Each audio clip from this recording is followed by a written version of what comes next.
How you doing? Just want to show you these onion drying racks. We're in a shed here. It's about to get rainy. It's been very hot recently. It's about to get rainy outside. So I've had the onions and garlic drying on the bed. I want to get them inside somewhere where they can continue curing. This shed has a lot of ventilation, so I want to show you how to knock up these onion racks to put your onions on. So they get plenty of ventilation and they can continue curing until they're dry, and you can plot them and hang them up in the shed or sell them or whatever you're going to do with them. So this is the basic setup, just one panel. You can see here, this is what you start with, is that H piece there. You see those three, I use 2x1 pieces. That's the dimensions of the timber, 2 inches by 1 inches. So this is what the H pieces look like on their own. As you can see, I'm just using scrap. As you can see, even on this piece, I just used a little branch. As long as it's the right length, doesn't matter. I'm using a cordless screwdriver. Just put one screw in the end. You can't see it with the shadow, but there it is. So when you're building them, you start with this 2x1 H piece. It's 3 pieces of 2x1. You need 2 of them the length of them has to be the same width as your galvanized mesh is. Okay, so if your galvanized mesh is 4 foot in width, then your 2x1s, the width-wise ones, need to be 4 foot. Okay, and then you come in, say just a few squares, doesn't matter as long as it matches on both sides, and measure your distance in between the 2 beams and put in this piece, just whatever measurement it is, because it'll be different depending on what size of sheet you have. Mine is 37 inches. That piece there is just to stop, it's to stop this from bowing. If you don't put that centerpiece in, I tried it without the centerpiece before, this mesh will bow as soon as you put the weight on it from the onions, and your onions will all run together and they won't be nicely spaced out. Okay, the next thing you need to do is put your galvanized mesh on top of that H piece. Just lay it on there. You don't need to nail it or screw it or staple it or anything. Just lay it on there. These sheets are called 2 inch or 1.5 inch. It'd do either 2 inch galvanized weld mesh. And they're panels. They come in panels, usually 4x8. Mine are a little smaller, but you can work with 4x8. Mine a little smaller because they're repurposed. And then you get your rope, cut 4 pieces of rope the same length. Mine are about 3'6" or 4 foot. It's not imperative to get the exact measurements, but as long as they're all exactly the same as each other, no matter what the measurement is. And then I used a bowline knot here, but you can use whatever knot you want as long as it holds. It's not vital to use the same knot I used. And put it through the galvanized mesh around the 2x1 and tie it back to itself, and do that on all 4 corners like that. I'm in about 1, 2, 3 squares there. So if you come in 1, 2, 3 when you're doing yours, make sure it's the same on each corner. Okay, and then bring those up to a piece of metal there, a shackle that you can use if you're in hardware and you're looking for something. It'll be called a D shackle.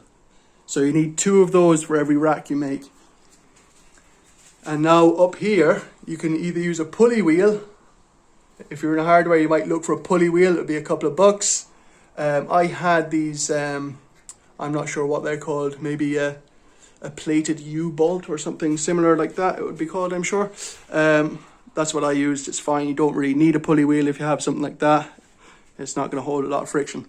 Okay, so you go up to it, you tie your 2 end pieces to this shackle, and then you get another piece. It goes through those 2 pulley wheels or D shackles, whatever you're going to use, and down. I used a washer here, a big washer, and this is called a cleat hook. So, just so you can hook it on there, like that. Literally just goes through the hole, and then you can raise and lower with this rope like that. Okay. Now you can see, you can get a good look at it there, what it looks like.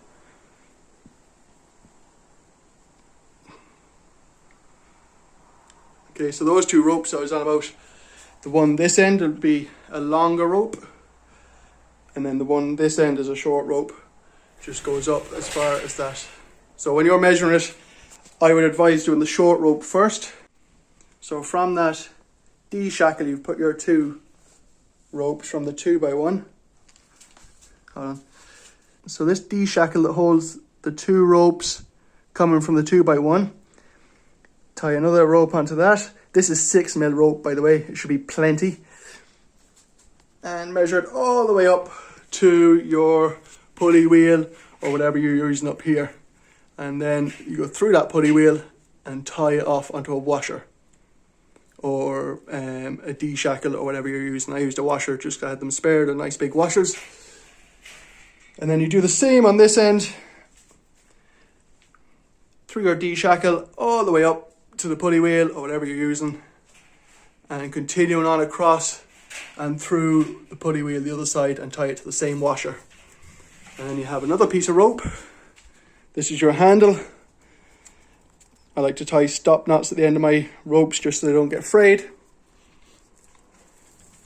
And then when you pull it, the whole thing should lift as one, just like that. And you can tie it off or just hook your washer onto your cleat hook. That's C-L-E-A-T, cleat hook. Now, if you need a bit more space like I do, we're a very small scale commercial operation, so one rack isn't going to really do me. So I'm building these tiered racks. You can see there's another one underneath. Again, same construction for the second one with the H-beam galvanized sheet, and then I just tied it to the one above with 4 ropes. Make sure all 4 ropes are the same length so that your galvanized mesh sits level. That's it. It's really, really easy, really simple. It gets lots of airflow, lots of ventilation around them. I used this for the last couple of years for our home kitchen garden up above. And yeah, that's it. Really easy. Enjoy your onions. For smaller onions or shallots, I've added this smaller mesh over the top. The squares are about 1 inch. I'm not really sure what it's called, not hardware cloth, but maybe inch galvanized weld mesh, I'm not sure. But you'll find it probably in our hardware near the chicken wire.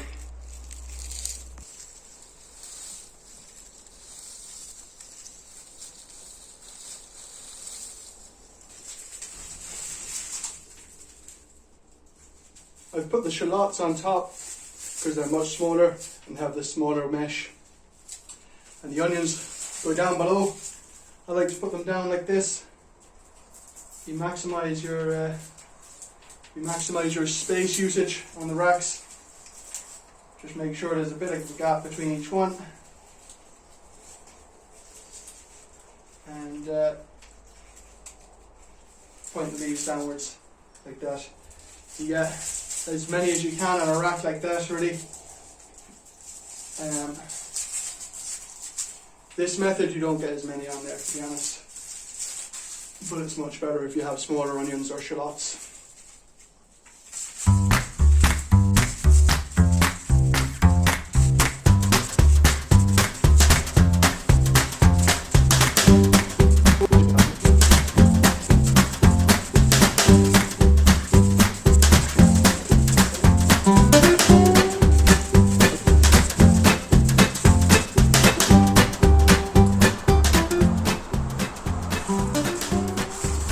So, that's the first harvest in. I have more to come in here next week, but that's the first harvest in, and we get some more racks up and ready next week.